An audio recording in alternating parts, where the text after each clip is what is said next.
Labas, esu Girmantė Ugnė, geštalto psichoterapeutė. Psichoterapijos srityje esu jau 6 metus, bet apskritai žmogaus pažinimo temoje, kas iš tiesų mus daro laimingus, esu jau virš 15 metų. Nes esu ne tik psichoterapeutė, bet taip pat ir jogos mokytoja ir neuroedukatorė.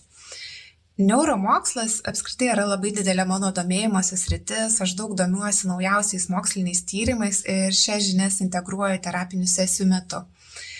Ir terapinių sesijų metu taip pat taikau meno terapijos metodus, kūno judesio praktikas, nervų sistemos balansavimo metodus ir meditacijas.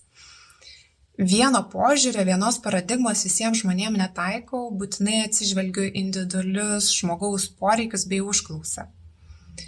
Temos, su kuriomis aš dirbu, man pačiai yra labai asmeniškos, mano išgyventos, tai yra savęs priėmimas, nerimas, santykio kūrimas. Ir man svarbu, jog terapinių sesijų metu žmogus jaustųsi pakankamai saugus tyrinėti visus savo jausmus, visus savo įsitikinimus ir patyrimus.